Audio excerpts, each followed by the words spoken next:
A gCADPlus user has asked for a little more guidance on how you might use the snap and grid settings when you're doing some landscape design work. Let's take this one as an example. The image shows a design for some paving with some rather complex brick inserted into some pebble paving. And if I right click on the desktop and go to drafting settings, you can see that the grid is set at 600, so I'm in the metric environment, so that's 600 millimeters, and the bold step is at 2. So if we say move to the status line and we turn the grid on, you may just be able to see that the major grid point is marked by a pixel that's somewhat larger than the minor grid point. So I've just dimensioned from one minor grid point to one of the major grid points. So there's the 600 and the 1200. So the grid is on. If I turn snap on, and you'll notice now the cursor jumping around from major to minor grid point. We're on a major grid point halfway between, jumps 600 to a halfway point. What that enables one to do is to draw, in this case 600 millimeter pavers, just using the line command, and we can jump to that point there, come down to there, and then back again, and we'll exit from there. And because I had my drawing color set at yellow, let's turn it back to by layer, and let's turn the snap off. With snap off, I can pick modify and match properties and just match the properties of the existing paver to this one, and we're done. So we've drawn a paver. Of course, because snap is on, you could have used the rectangle command, which was used, I think, down here, and I could then turn snap on and copy that rectangle up to there and to that point there. Can you see how I've done the middle band? I'll just take snap off for the moment. I've done that series in the middle there relatively easily. Now what I want to do is to mirror everything on the right hand side here, and I'd like to mirror it. You can see it's mirrored halfway through a paver. So what I do is right click and go to drafting settings, and I'll change my grid step to 300, and I'll make my bold step double that, so 600. And now you may be able to see that we've got a series. If I turn snap on and try and draw a line, so draw a line, I can easily get to the mid of there. So we should now take snap off. We should be able to grab hold of all of the content of the design work on the right hand side.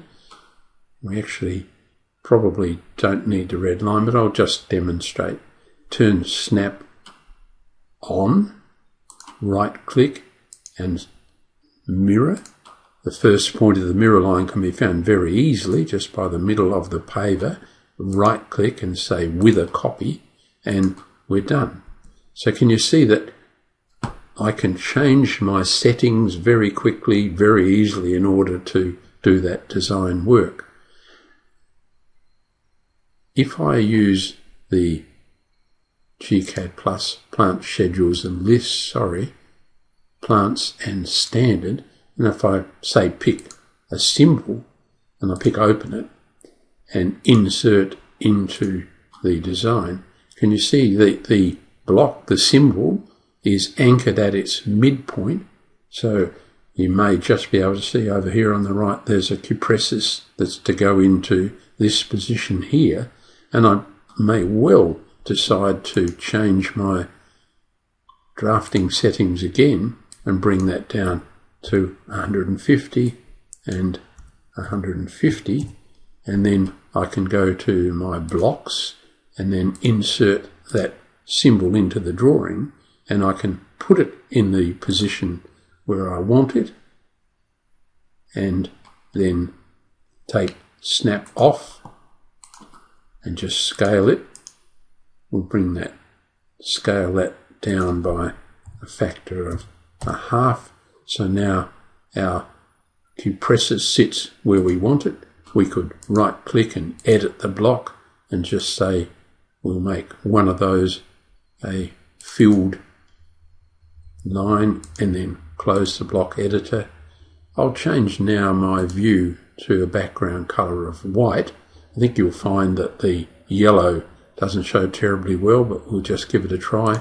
White, and you can see our grid stands out quite nicely. Let's get rid of the grid, and we can't see our paving too well. That's relatively easily fixed by temporarily going back to a black background. Pick this, it's a block called Brick 2, so we could edit that block, change from colour yellow there to by layer, and then close the block editor. And we'll do the same here, which I think is another block which is called Brick, and we'll edit it and do the same there, move it back onto its properties back to by layer and close it.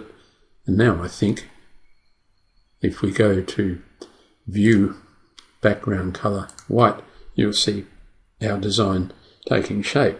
So can you see that you can change your grid and snap settings on the fly, and when you're doing formal design work such as this, even placing symbols at a grid point gets you a degree of formality in the design relatively easily. Well, the design is being further developed. What I now want to do is, instead of using a rectangle to indicate these paving bricks through here, the large scale 600mm paving bricks, I'm going to go back to drafting settings, which was always available with a right click in the drawing area, and I'll change that back to a grid of 600. Now I'm going to use the rectangle command. Rect is short for rectangle, and I'm going to put snap on and just snap to that corner and snap again. What I'll now do is change the drawing colour to a sort of a grey. We could use one of the these colours down here, and I'll apply a fill and possibly even a border to make it stand out. And now that it's selected, I'll create a block of it, and we'll call it 600 paver. And for a pick point, I'll pick bottom left, and we'll go OK. So now, let's zoom out a little. If I take my snap off, I can pick that paver quite easily. If I put it back on, I can say, well, let's take it off, pick the paver, put snap back on, and then copy, and it becomes a very simple matter to build up the pattern just by clicking like so. I'm sure you would do it more rapidly than me. Whoops, one that got missed. And up there, right click to finish, and then we can take snap off and pick that one there. So there's our design coming through reasonably quickly and reasonably efficiently by using our grid and snap settings.